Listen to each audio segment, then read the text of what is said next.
तो ये माना जाए कि 2029 के असेंबली चुनाव आलमगीर आलम नहीं लड़ेंगे? एकदम मान के चलिए। जिंदगी में मैंने कभी कोई पोस्ट के लिए, एमएलए बनने के लिए, मिनिस्टर बनने के लिए, स्पीकर बनने के लिए मैंने कभी दरबारी नहीं किया है। झारखंड के पूर्व मंत्री और घोटाले में जेल गए आलमगीर आलम ने बड़ा ऐलान कर दिया है और उन्होंने पत्रकारों से बात करते हुए साफ तौर पर कह दिया है कि अब ना वह चुनाव लड़ेंगे और मंत्री पद का भी लालच नहीं है, लेकिन इरफान अंसारी जो कि वर्तमान में स्वास्थ्य मंत्री है, उनका डर कम होने का नाम नहीं ले रहा। नमस्कार, मैं प्रिंस कुमार सिंह और आप देख रहे हैं पॉजिटिव टॉक्स। अगर अभी तक आपने चैनल को सब्सक्राइब नहीं किया है तो खबरों से अपडेट रहने के लिए कृपया चैनल को सब्सक्राइब कर लीजिए और जो लोग ऑलरेडी कर चुके हैं तमाम लोगों को से हृदय धन्यवाद। अब वापस आते हैं हम अपनी खबर पर और जरा आप ये बयान सुनिए।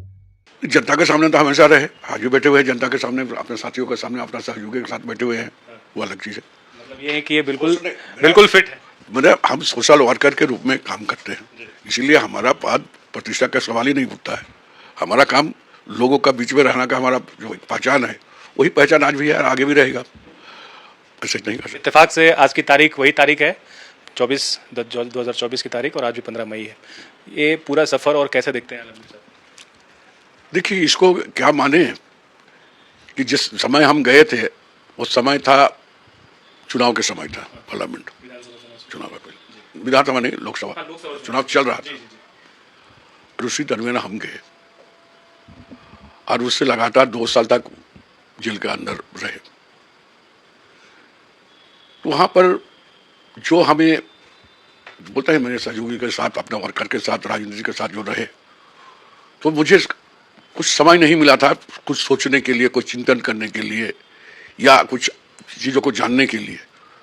तो वो सिर्फ जानने का मौका हमें जेल को मिला। बड़े बड़े लोगों का जीवनी पढ़ना या हम लोग में जो जेल के भीतर में जैसे हम चले गए तो वहाँ पर अपने मन को शांति इसलिए देते थे कि हम मजहब की किताबें पढ़ते थे। तो हमारे जो नबी करीम जो लोग थे, नबी रसूल थे, वो लोग भी जेल के सलाखों में गए बेवजह 7 साल तक, 3 साल तक, 4 साल तक। तो उसमें हमको एक सीख मिला है कि एक तरह का आजमाइश भी होता है। तो सारी चीज़ को सीखने का और समझने का और देखने का किताब मौका हमें मिला और वैसे नेताओं का भी मिला, जिन्होंने देश की आज़ादी की लड़ाई लड़ा, जिन्होंने अपना समाज के लिए अपने को निशावर किया, उसका भी पढ़ा। ये सब थोड़ा बहुत नॉलेज वहाँ मिला है। यही उपलब्धि जेल का है, यही कर सकते हैं। 2 साल आप जब रहे जेल में, तो सबसे अगर कहा जाए आप कि क्या आलमगीर साहब को क्या सीख मिली वहाँ से, जेल से क्या सीखे, तो स्पेशली क्या कहेंगे? जेल में क्या सीख मिलेगा? जेल में ही रहने से बस यही एक बाकी। देखिए, जैसे आप अभी इन लोग से हम बात कर रहे थे, ये देखो अभी नमाज का टाइम हो गया, आदमी भी नहीं छोड़ रहे हैं, वो नमाज पढ़ेंगे ना, यहाँ वेट करेंगे। ये तो सुकून मिला हमको, जिन नहीं यहाँ पर सुकून से अपना नमाज पढ़ रहे थे, अपना इबादत कर रहे थे, अपना किताब पढ़ रहे थे, ये तो मिला है। लेकिन हमारा जो काम है वो काम को सही समय पर करना चाहिए, ये हमको लगा। और जो भी हमारा लगा कि आने वाले दिनों में समाज के बेहतर के लिए काम करना चाहिए, वो भी हम सोच विचार कर रखे, वो आने वाले समय ही बताएगा। लेकिन as a politician, as a MLA, as a minister नहीं, एज ए सोशल वर्कर, समाज के लिए, सारे समाज के लिए, कोई किसी तबका के लिए नहीं, सबके लिए एक भावना जो हमारा बना है कि कैसे करके उसका उत्थान होगा, कैसे करके वो आगे बढ़े, कैसे करके लोग, समाज के लोग बेहतर रहे।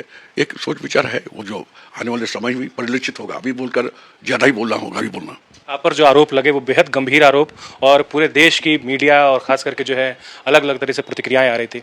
आलमगीर जी उन आरोपों पर उस वक्त क्या सोच रहे थे और अब क्या सोच रहे हैं? देखिए, न्यायालय पर हमें भरोसा है। तत्काल तो हमें रिलीफ मिला है और आने वाले दिन ही बताएगा। और जो हम लोग बोलते हैं कि सत्य का जिद होता है, वही होगा।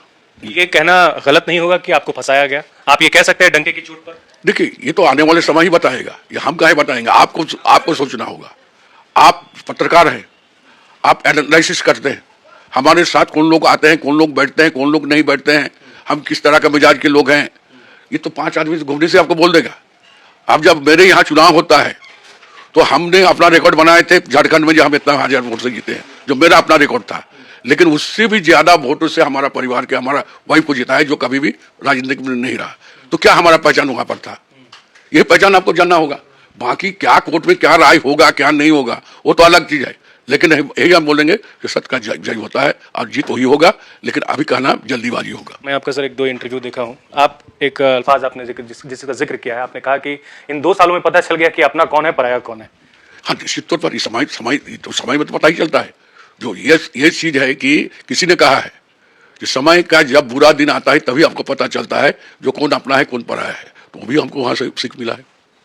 तकलीफ हुई है मतलब आपको जब पता चला, या फिर आपके घर वालों को कि हाँ नहीं, हमारा ऐसे समय पर साथ छोड़ के हम ऐसे वन मिट्टी का पैदा है कि हमको ये चीज है कि ह्यूमन बीइंग जो है, हाथ का जिस तरह 5 अंगुली बराबर नहीं होता है, हाथ 5 आदमी का सोच भी बराबर नहीं होगा।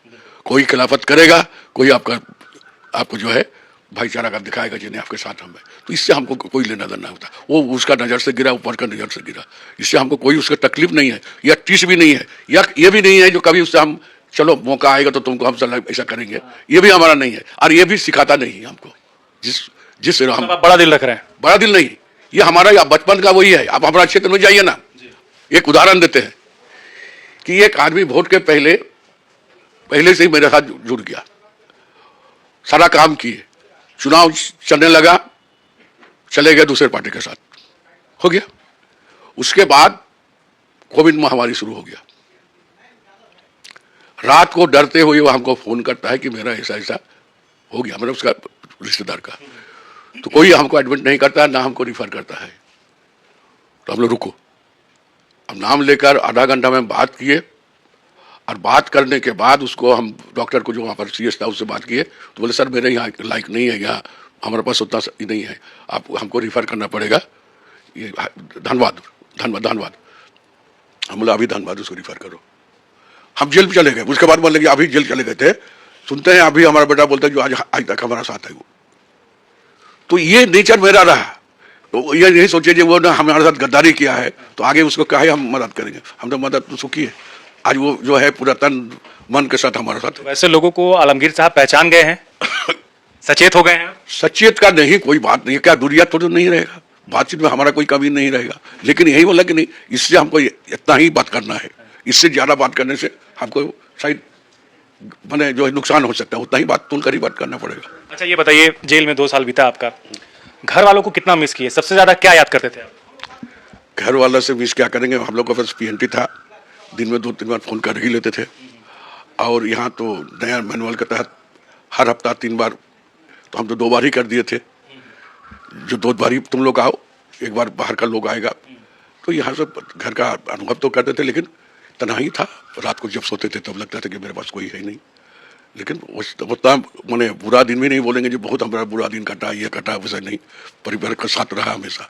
बेटा तो काम रहे या नहीं रहे, डेट हुआ नहीं हुआ, कहीं से अगर यहाँ रहा तो वो 1 घंटा लेके ले जाना, हम उसको माना करते छोड़ो ना, कब तुम परसों आकर वेट करके गया, तो बोले नहीं हम आते हैं। जैसे हमारा वाइफ को बोलते थे क्या करोगे, विधानसभा चला है, बोले 1 घंटा में आकर विधानसभा चलाएंगे। कभी ऐसा भी सिचुएशन आया हो जेल के अंदर कि लगा हो कि नहीं हौसला एकदम टूट गया है, आप टूट गए हो? नहीं, ये हम लोग का इसमें नहीं है। हम लोग तो बड़े एक ही चीज़ का विश्वास करते हैं। पहले मैंने कहा कि हम लोग का जो है सब कुछ सारी चीज़ जो है पैदा होने का पहले ही लिखा हुआ रहता है। जो हम जिस शरीयत को मानने वाले हैं, सारी चीज़ जो घटना घटने का है वो ऊपर वाला ही तय करता है, तो हम किसको दोष दें? नहीं समझे बात को? इसलिए हमको इसका किसी का पर शिकवाय नहीं है, क्या नहीं किया, कौन बोला कौन नहीं बोला। आज भी कोई पूछ रहा था जो उन लोग कैसा बोला, छोड़िए उसका बोलने के काम है, बोले, लेकिन उससे हमको कोई मतलब नहीं। आपके जो हमसफर हैं निशात जी, उनको कैसे देखते हैं इस पूरे दौर के दौरान, इस पूरे हालात के दौरान कितनी मजबूती के साथ वो खड़े रहे हैं? पूरा मजबूती के साथ खड़ी रही, पूरा मजबूती के साथ खड़ी रही, पूरा परिवार को देखा, पूरा रिश्तेदार को देखा, किसी को टूटने नहीं दिया। हाँ, सिर्फ हम नहीं, मेरा पूरा परिवार है, परिवार के साथ मेरे रिश्तेदार है, किसी का हौसला कमजोर होने नहीं दिया। बोले चलो आज नहीं तो कल आएंगे, ठीक है, स्वस्थ है। सीएम से आप मुलाकात हुई आपकी, क्या बातचीत हुई? कोई बातचीत पर्सनल मीटिंग किसने बताया, वैसे कोई खास बात नहीं है, ऐसा ही ऐसा कोई औपचारिक? अच्छा, आप जब जेल से बाहर आए हैं तो आपके समर्थकों में तो उत्साह जरूर है, और ये आपस में वो लोग चर्चा भी कर रहे हैं, वो लोग ये चाह भी रहे हैं कि आप जो है सक्रिय राजनीति में, या फिर जैसे पहले फ्रंट फुट पर आप जैसे लड़ रहे थे उनके लिए, उस तरीके से जो है आप फिर से वापसी करें। तो आपको क्या लग रहा है, मतलब कोई बड़ी जिम्मेदारी मिल सकती है, ऐसा कुछ? नहीं, उसके बारे में हम सोचे नहीं, और जिम्मेदारी के बारे में हम कभी इच्छुक भी नहीं। और आज आपने एक सही बात बताते हैं, जिंदगी में मैंने कभी कोई पोस्ट के लिए, एमएलए बनने के लिए, मिनिस्टर बनने के लिए, स्पीकर बनने के लिए मैंने कभी दरबारी नहीं किया है। हाँ, टिकट भी हमको मिला, वो भी इत्तेफाक बोलिए, एमएलए बने, बनते गए, स्पीकर बने, मिनिस्टर बने, 4 बार सीएलपी लीडर बने, तो हम कभी गए नहीं। वही से जो बनकर आता था वही कहते रहे। कभी हम चाहत मेरे पास नहीं रहा जब हम ये बनना है, ये करना होगा, या नहीं रहा, और आज भी नहीं है। और आपको सुने होंगे शायद, ये लोग जानता है कि हम पहले ही बोले थे, जब मिनिस्टर हुए थे तभी हम बोले थे इस बार हमारा लास्ट है, हम आप चुनाव नहीं, आप समाज के लिए काम करेंगे। ये आप लोग सबको जानते हैं, सबके सामने हम बोले थे कि मेरा चुनाव जो है, अभी ओपन बोले थे, जब मिनिस्टर बन गए अब हम चुनाव उनाव नहीं, आप समाज के लिए काम करेंगे। बहुत समाज में आज भी बहुत ऐसे तबके हैं, बहुत जो गुमराह एकदम, जिसकी पहचान नहीं उसको पहचान दिलाना है। तो ये माना जाए कि 2029 के असेंबली चुनाव आलमगीर आलम नहीं लड़ेंगे? एकदम मान कर चलिए, अभी तक तो है जब अब चुनाव ना कोई हो गया। लेकिन समय क्या है, समय सबसे बड़ा बलावन होता है। लेकिन आज हमको बोलते हैं कि आज के दिन में मेरा मन में कोई लालसा नहीं है, कोई पद और कोई जिले, लेकिन समय बलावन होता है, परिस्थिति होती है। हाँ, परिस्थिति आप बनिए। कौन सोचा था जब मेरे बीवी विधायक बनेगी? कोई सोचा था? कोई नहीं सोचा जब मेरे वाइफ एमएलए बनकर आई कि झारखंड विधानसभा का भारी मतों से जीतकर, लेकिन परिस्थिति उसको एमएलए बना दी। इसलिए परिस्थिति आगे क्या होगा कोई नहीं जानता है। लेकिन आज अगर कोई पूछे तो आज कोई हम कोई नहीं है, लेकिन कल क्या होगा कोई नहीं जानता, ऑलमाइटी छोड़कर कोई नहीं जानता। मतलब आप तैयार रहेंगे अगर वैसी परिस्थिति आई तो? बोले आज कुछ वैसा नहीं है, कल क्या होगा वो उन पर छोड़ देते हैं। एक इंसान जो है दुनिया में आते हैं, जो भी आते हैं इंसान, वो एक सफर तय करके चले जाते हैं। एक सफर की शुरुआत होती है और फिर उसके सफर का अंत भी होता है। कोई मिट्टी के नीचे चला जाता है तो कोई शमशान में जाता है। आपकी क्या प्रतिक्रिया, अपनी प्रतिक्रिया जोड़ दीजिएगा। जुड़े रहे हमारे साथ। जय हिंद, जय भारत।